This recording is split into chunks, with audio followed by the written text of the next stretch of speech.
빠른 노화의 원인도 코, 육 앤드 전유전. 당신이 빨리 늙는 진짜 이유, 코에 있었다.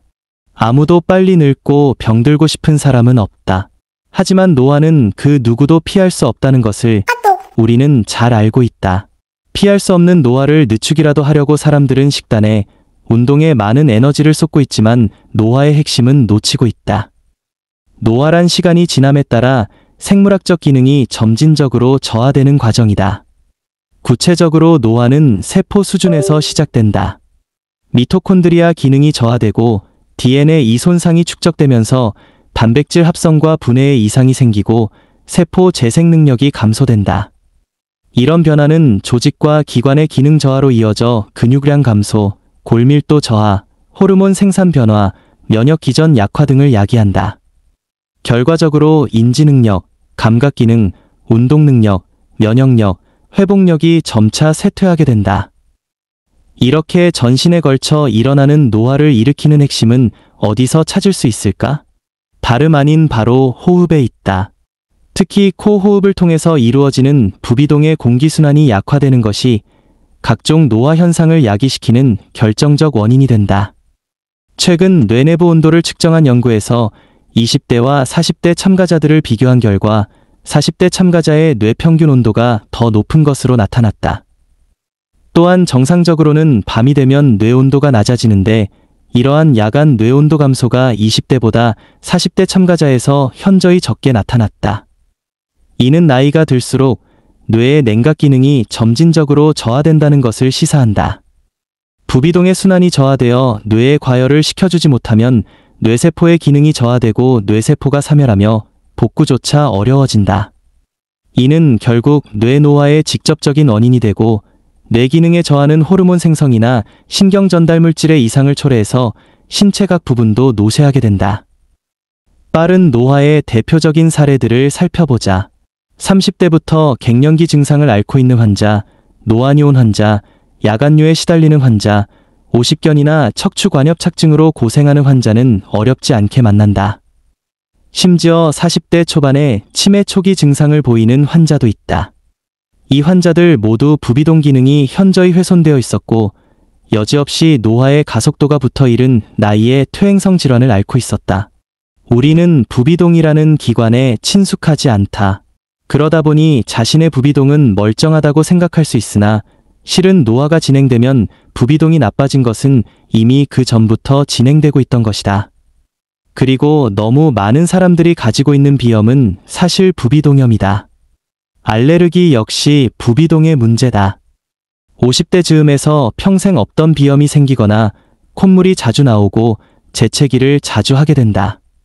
또 코점막이 건조해지거나 코딱지에서 피가 소량 보이기도 하고 없던 가래가 생기기 시작하며 코 뒤에서 가래가 넘어가는 후비루가 생기기도 한다. 눈곱이 많아지거나 후각 저하, 기가 먹먹해지는 것도 모두 부비동 기능 저하로 유발되는 증상이다. 그 밖에도 추위 더위에 민감해지고 감기에 쉽게 걸리게 되는 것 또한 부비동 기능 저하로 인해 나타나는 증상이다. 부비동 기능 저하를 늦추기 위한 가장 기본은 다음과 같다. 첫째, 항상 입술을 다물고 코로만 호흡하기. 둘째, 잘 때는 반드시 수면 테이프를 사용하기. 특히 수면 중에는 중력의 영향으로 입이 벌어져 부비동 기능이 크게 저하된다. 수면 테이프를 사용하면 수면 중에도 코호흡을 유지할 수 있어 뇌 온도를 효과적으로 낮출 수 있다. 연구 결과에 따르면 밤에 뇌 온도가 충분히 낮아지지 않으면 수면의 질이 떨어질 뿐 아니라 노화를 가속시킨다는 점을 감안할 때 수면 테이프 사용은 선택이 아닌 필수다. 또한 날마다 생리식염수로 코를 세척하여 부비동 통로를 깨끗하게 유지하고 실내 습도를 적절히 유지하며 과체중을 피하고 알코올 섭취를 줄이는 것도 부비동 건강에 도움이 된다. 부비동을 건강하게 관리하는 것이 건강의 핵심이면서 노화를 늦추는 가장 궁극적이며 탁월한 방법임을 기억하자. 혹시 당신도 코골이와 수면 무호흡 7. 하루밤에 시간당 97회 약 40초마다 한 번씩 숨이 멈춘다면 실제로 중증 수면 무호흡증으로 응급실을 찾은 34세 남성의 사례다. 혈중 산소 포화도가 60%까지 떨어진 그는 매일 물고문을 당하는 것 같았다고 호소했다. 그 환자가 수면 검사를 받지 않았다면 공황장애로 진단받았을 확률은 99%다. 실제 수면무호흡은 수면의 질을 매우 저하시키고 공황장애를 일으키기에 충분하다. 단순 소음 아닌 생명 위협하는 질환 코골이는 코호흡이 원활하지 않아 생존을 위해 입으로 숨을 쉬는 생리적 반응이다. 코호흡 장애는 단순히 불편함에서 시작해 부비동 기능 저하, 그리고 최종적으로 수면무호흡이라는 생명을 위협하는 단계까지 진행된다. 뇌졸중 환자의 70%에서 수면무호흡증이 발견되며 중등도 이상 시 뇌혈관 질환 발생률이 4배, 암 사망 위험이 4.8배 증가한다. 전신질환을 부르는 수면무호흡이 일어날 때마다 뇌는 산소 부족으로 2급 상황에 빠지고 교감신경이 활성화되며 혈당이 상승하고 심장이 빨리 뛴다. 이로 인해 고혈압, 당뇨병, 부정맥 등 대사증후군과 공황장애, 천식, 이식도형 뇌질환, 발기부전, 치매와 파킨슨병까지 유발된다. 원인 불명의 안면신경마비도 수면무호흡으로 인한 경우가 많다. 뇌온도 조절 시스템의 파괴 코호흡을 통해 부비동 순환이 만들어지면 뇌의 열을 냉각시켜 뇌를 보호해준다. 입호흡, 코골이, 무호흡은 모두 뇌의 냉각 메커니즘을 차단하여 깊은 잠을 방해하고 각종 호르몬 생성을 저하시켜 노화를 가속화한다. 근본적인 해결책은 양압기, CPAP는 중증 환자에게 즉각적 도움을 주지만 응급처치에 불과할 뿐 근본 해결책은 아니다. 궁극적으로는 원활한 코호흡이 가능해야 한다. 비만 환자는 체중 감량이 필수이며 코호흡을 위해서는 횡격막이 제대로 움직여야 하고 코와 부비동 점막을 건강하게 회복시켜야 한다. 점막 회복은 증상만 제거하는 항히스타민제, 항생제나 스테로이드와는 다른 접근이다. 가장 기본적인 예방법은 항상 입술을 다물고 코로만 숨 쉬는 것이다. 잠들 때는 수면 테이프로 입호흡을 막아야 한다. 양압기 사용 시에도 수면 테이프는 필수다. 양압기만으로는 입호흡을 완전히 막을 수 없어 치료 효과가 반감되기 때문이다. 질병관리청에 따르면 수면무호흡 환자가 2018년 4만 5천 명에서 2023년 15만 4천 명으로 5년 새 3배나 급증했다. 코골이나 수면무호흡은 단순한 불편함이 아닌 생명을 위협하는 질환이다. 가족 중 코를 고는 분이 있다면 지금 당장 치료받아야 한다. 누워있으면 빨리 늙습니다. 8. 침대에서 2개월 동안 누워있으면 2천만 원을 드립니다. 이런 일자리가 있다면 꿈 같은 일자리가 아닐까? 실제로 2019년 독일항공우주센터에서는 나사와 함께 이런 실험을 수행했다. 24명의 건강한 성인을 모집해서 60일간 머리를 6도 아래로 기울인 특수 침대에서 모든 생활을 하게 했는데 60일 이후 참가자들에게 나타난 변화는 충격적이었다. 골밀도 현저히 감소, 근육량 대폭 줄어듦, 시력의 문제 발생, 인지 능력과 감정 조절 능력 저하, 수면의 질 악화, 우울 증세 발생. 더욱 놀라운 것은 이 모든 증상이 우리가 나이 들면서 겪는 노화 현상과 아주 똑같다는 점이다. 우주인들이 우주 공간에 나가면 다양한 신체 변화를 겪게 되는데 그런 다양한 변화들은 모두 노화다. 아주 짧은 시간 안에 빠르게 진행되는 노화. 이의 실험은 우주의 미세중력 환경을 지구에서 재현한 연구였다. 그저 누워만 있었는데 우주에 나간 우주인들처럼 노화가 급속히 진행된 것이다. 누워있다는 것은 곧 중력을 이기는 활동이 중단된 것이고 중력을 이기는 능력이 퇴화되는 것이 바로 노화이다. 이 실험을 통해 우리는 무엇을 배울 수 있을까? 바로 중력을 이기지 않고 지내면 빨리 늙는다는 사실이다. 우리 몸은 지구 중력에 맞춰 진화했기 때문에 중력을 거스르는 활동 자체가 건강을 유지하고 노화를 늦추는 필수 요소인 것이다. 실제로 연세 드신 어르신들이 수술이나 부상으로 한두 달만 누워 지내도 급격히 늙어버리는 모습을 보신 적이 있지 않은가? 단순히 나이 때문이 아니라 중력을 이기지 않는 상황이 급속한 노화를 불러온 것이다. 그런데 많은 현대인들이 누워서 TV나 스마트폰, 영화 등을 보며 많은 시간을 보내고 있다. 소파에 몸을 깊숙이 파묻고 기대어 앉는 것도 누워있는 것과 크게 다르지 않다. 편안함과 안락함이라는 달콤함에 빠져 스스로 노화를 재촉하고 있었다는 사실은 상상도 못했을 것이다. 어린 아이들을 보라. 깨어있는 동안은 끊임없이 움직인다. 그렇게 중력을 가뿐히 이기는 것이 젊음이다. 아이들은 귀찮은 게 없다. 그러다가 자꾸 몸을 움직이는 게 귀찮아지는 것이 곧 늙음이다. 잠잘 때를 제외하고는 눕지 않기를 실천해보자. 물론 아파서 쉬어야 할 때는 제외한다. TV를 볼 때도 스마트폰을 할 때도 반드시 앉거나 서서 혹은 걸어다니면서 하자. 소파에 앉더라도 좌골이 무게 중심선상에 있도록 허리를 세우고 앉는 것이 좋다. 30분마다 한 번씩은 일어나서 몸을 움직이자. 집안에서도 가능한 한 서서 활동하고 계단이 있다면 엘리베이터 대신 계단을 이용하자. 청소, 빨래, 설거지 같은 집안일도 훌륭한 중력 이기기 운동이다. 우주의학 연구가 증명한 사실, 누워있으면 빨리 늙는다는 것을 기억하자. 중력을 이기는 힘이 곧 노화를 늦추는 것님은 너무도 당연해서 아무도 가르쳐주지 않는 비방일 수도 있다. 나는 입으로 숨쉬지 않는다는 분들께 구. 임상 25년차 한의학 박사로서 해부학, 생리학, 내과학까지 공부해온 나조차 불과 3년 전까지는 확신했다. 나는 당연히 코로만 숨을 쉰다고.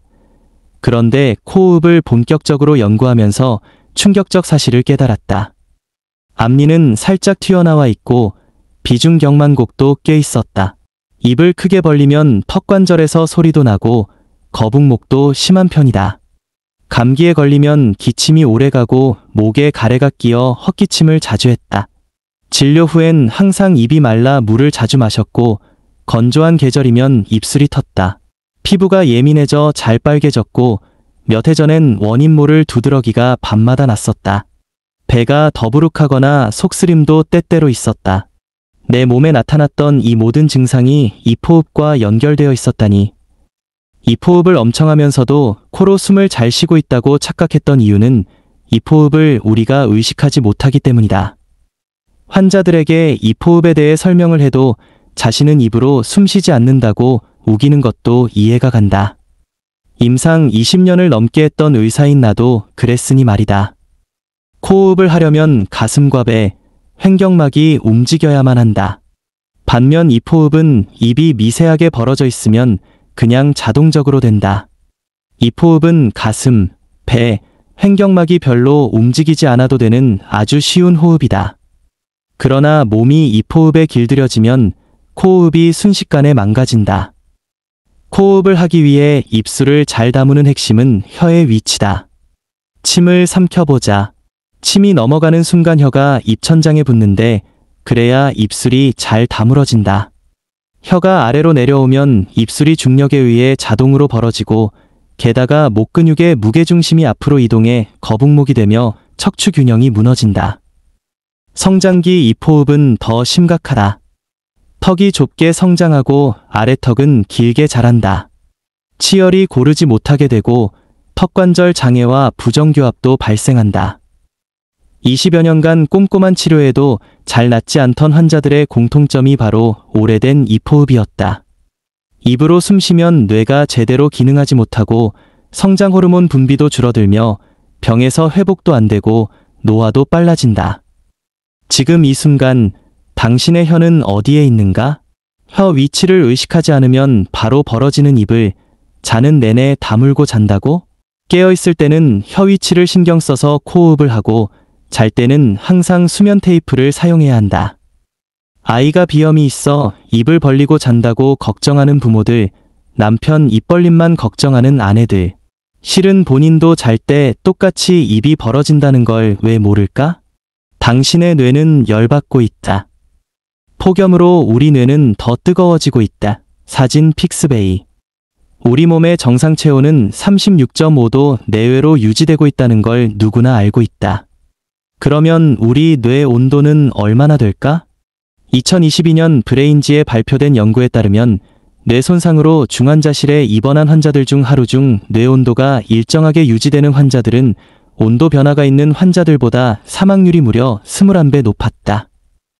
이 충격적인 발견은 뇌 온도가 생존에 직결되는 중요한 지표임을 보여주었고, 연구진은 건강한 사람들의 뇌 온도에 대한 정확한 데이터를 얻기 위해 추가 연구를 진행했다. 20대부터 40대까지 40명의 건강한 참가자를 MRS, 자기공명분광법로 측정한 결과 뇌 내부 평균 온도는 38.5도로 체온보다 2도 높았고, 뇌 중심부, 시상과 시상하부는 40도에 이르렀다.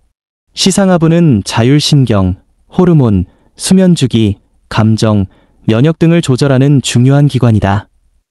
영국 캠브리지, 에딘버러 연구팀에서 측정한 건강한 성인의 뇌온도 자료 브레인 2022준 13, 145, 6 2031, 2048 여성의 뇌온도는 남성보다 높았고 월경 주기에 따라 배란 이후에는 더욱 상승했다.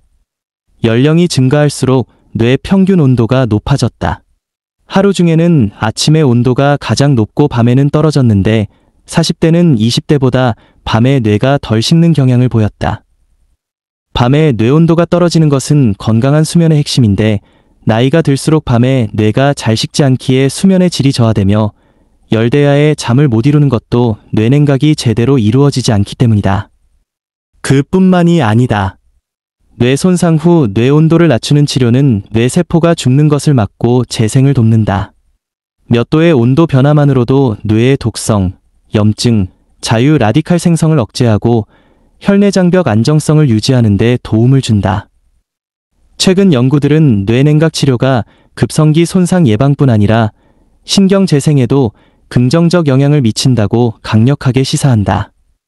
우리는 흔히 뇌를 생각이나 감정을 담당하는 기관으로 여기지만 진화적 관점에서 뇌는 에너지를 효율적으로 사용하기 위한 예측 시스템이 필요하게 되어 발달했다.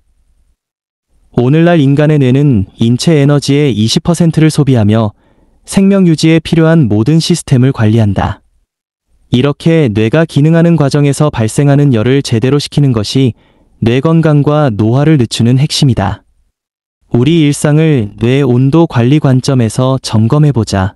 늦은 시간까지 깨어있기, 수면 부족, 과다한 영상 시청, 과도한 실내 난방, 지속적 카페인 섭취 등은 뇌가 적절히 식는 것을 방해한다.